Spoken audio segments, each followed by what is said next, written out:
تخيل معايا ساحة غامضة اجتمع فيها 5 أبراج مختلفة تماما. كل برج داخل شايل معه صفاته، طاقته، وأسلوبه اللي بيميزه عن غيره. وفي اللحظة دي السؤال اللي هيطرحه أي حد: مين يقدر يثبت نفسه وسط الكل؟ مين هيبان قوته أكتر؟ التنويه مهم قبل ما نبدأ. الكلام عن الأبراج مجرد تسلية وفضول، مش حقيقة مطلقة. الهدف إننا نستمتع ونقارن ونشوف جوانب مختلفة من الشخصيات. أول ما تبص للساحة عينك هتقع على برج الحمل، شخص مليان طاقة، حماس واندفاع. الحمل مش بيحب ينتظر، دايما عايز ياخد أول خطوة. بس السؤال هنا، هل الاندفاع ده مخليه يخسر فرص مهمة، ولا هو السبب اللي بيخليه دايما سابق بخطوة؟ وعلى الطرف التاني تلاقي برج الجدي واقف ثابت، مفيش استعجال، كل حاجة عنده بحساب. لو الحمل بيرمي نفسه في المجهول، فالجدي بيقف يتأمل ويحسب كل تفصيلة. طب في موقف صعب، مين هينجح؟ اللي بيتحرك بسرعة قبل ما يضيع الوقت زي الحمل، ولا اللي بياخد وقته ويفكر زي الجدي؟ وسط الضباب يبان برج العقرب، ساكت، عيونه بتلمع بغموض، ومحدش فاهم بيفكر في ايه. قوته مش في الحركة ولا الكلام الكتير، قوته في الأسرار اللي بيخبيها. العقرب ممكن يخليك تحس انه بعيد، لكن في الحقيقة هو بيراقب كل حاجة، وكل خطوة عنده وراها نية. والسؤال، هل الغموض ده بيخوف الأبراج التانية ويخليها تحسب له ألف حساب؟ وهنا يظهر برج الأسد بخطوة واثقة وكأن الساحة كلها ملكه. الأسد عنده كاريزما تخليه يسيطر من غير ما يتعب، مجرد وجوده يخلي الكل يحس إنه القائد الطبيعي. بس هل الكاريزما دي كافية تخليه يكسب ثقة؟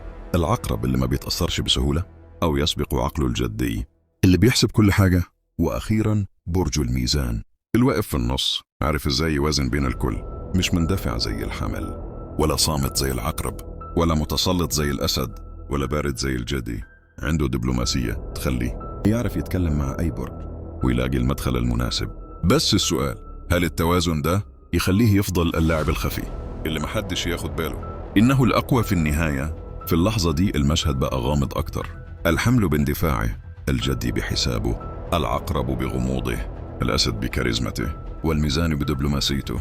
5 قوى مختلفة، وكل واحد فيهم واثق إن صفاته هي اللي هتخليه يسيطر. لكن لما يجتمعوا في موقف واحد، هل الحماس يكسب ولا الغموض؟ هل الكاريزما تسيطر ولا الحسابات الدقيقة؟ ولا التوازن هو اللي هيقلب الطاولة؟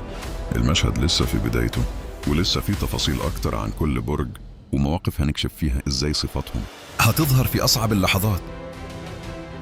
تخيل إن الأبراج ال5 دول اتحطوا في موقف واحد، اجتماع مهم ولازم يطلعوا بقرار سريع. هنا تبدأ صفاتهم تظهر بوضوح، ونقدر نقارن مين هيبان أكتر.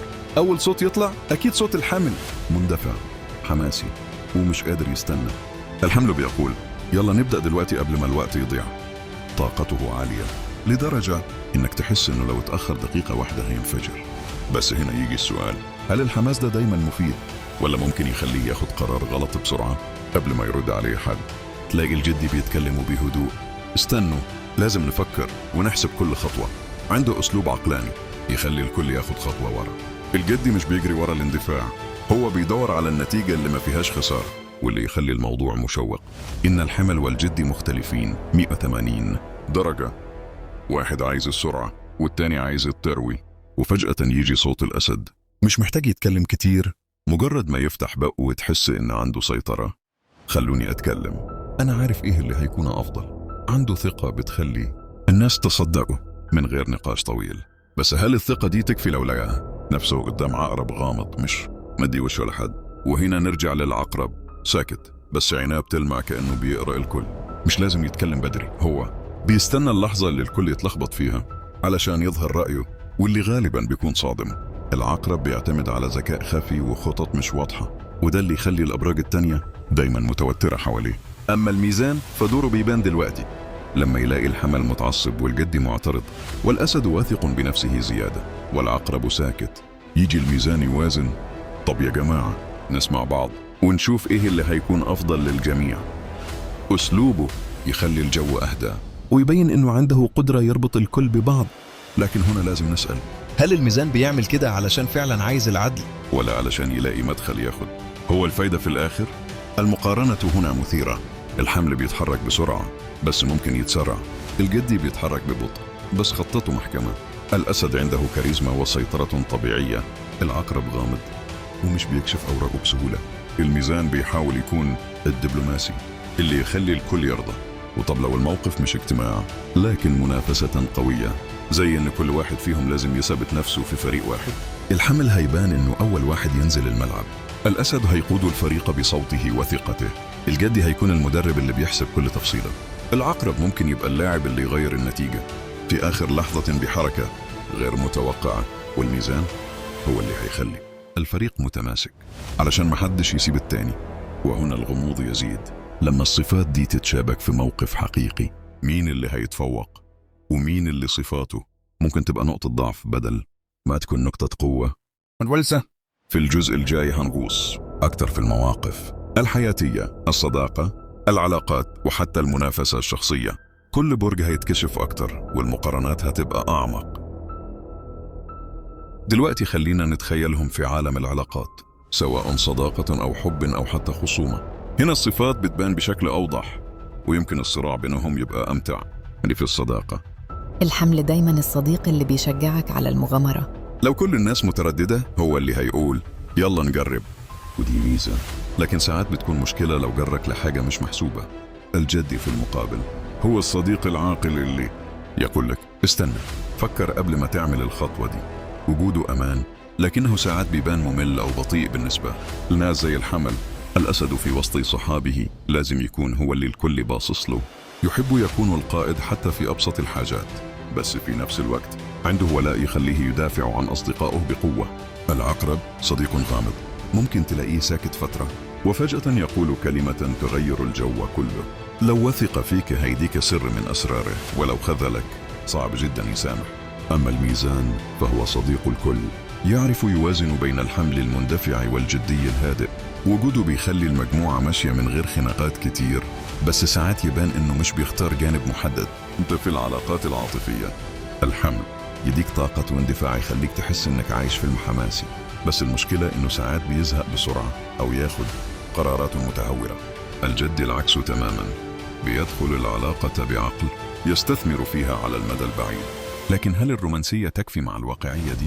الأسد لما يحب يخليك تحس إنك محور الكون، بيعرف يدي اهتمام، بس كمان بيحب يحس إن هو كمان النجم اللي واخد أكبر قدر من الاهتمام. العقرب في الحب عميق جدا، مش بيعرف يحب نص نص، إما كل شيء أو ولا شيء. غامض لكنه بيخليك تحس إن العلاقة معاه مختلفة عن أي حد تاني. والميزان بيعرف إزاي يديك التوازن، رومانسية بلس عقل بلس اهتمام، بس ساعات التردد عنده يخلي قراراته بطيئة أو مش واضحة. أن في الخصومة أو الخلاف الحمل ممكن يتخانق بسرعة، يرفع صوته وبعد شوية ينسى ويكمل عادي. الجدي مش بيتخانق كتير، لكنه ممكن يقطع العلاقة لو شاف إن مفيش فايدة. الأسد في الخلاف بيحاول يثبت إنه الصح حتى لو عنده جزء من الغلط. الكبرياء عنده مش بسيط. العقرب هنا بقى الخطورة، مش بيزعق ولا يعمل دوشة، لكنه ممكن يحول خلاف صغير لخطة طويلة يرد بيها بطريقته الخاصة. أما الميزان فبيكره الخلافات أصلا، يحاول يصلح ويهدي، لكن لو اتحط تحت ضغط كبير ممكن فجأة يقلب ويبان له وجه تاني. المثير هنا إن كل برج عنده قوة خاصة، لكن كمان نقطة ضعف واضحة. الحمل قوته في اندفاعه وضعفه إنه مش بيحسب. الجدي قوته في حساباته وضعفه البطء. الأسد قوته الكاريزما وضعفه الكبرياء. العقرب قوته الغموض وضعفه الشك. الميزان قوته التوازن وضعفه التردد. فالسؤال هنا، لو التجمعوا في موقف حياة أو موت، هل القوة الحقيقية هتكون في الحماس ولا في العقل ولا في الغموض ولا في الكاريزما ولا في التوازن؟ والولسة الجزء الجاي هو الأهم، هنكشف فيه عن الصراع الأكبر. لو الساحة دي فعلا بقت ساحة منافسة مفتوحة، إيه اللي هيحصل ومن فيهم ممكن يثبت إنه الأقوى فعلا؟ دلوقتي نروح للجزء اللي كل الناس مستنياه، الصراع المفتوح. مش صراع سيوف ولا خيال، لكن صراع صفات وشخصيات. تخيل إن الأبراج الخمسة اتجمعوا في تحد واحد، كل واحد لازم يثبت إنه الأجدر بالقيادة والسيطرة.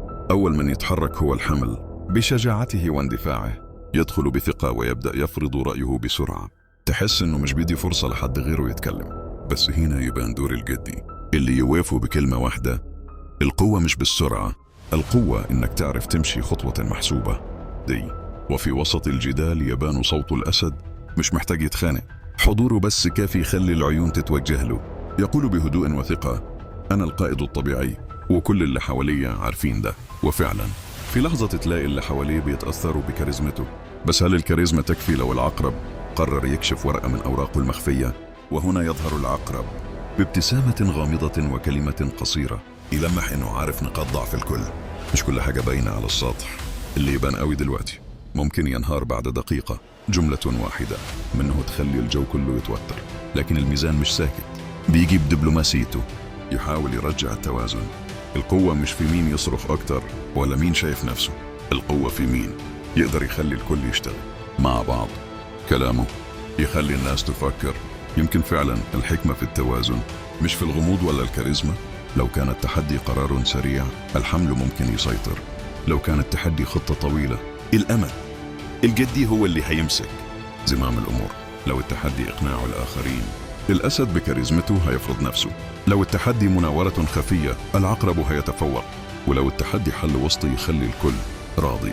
الميزان هو الورقة الرابحة. يعني ببساطة مفيش فائز مطلق، كل برج عنده ساحة معينة هو الأقوى فيها.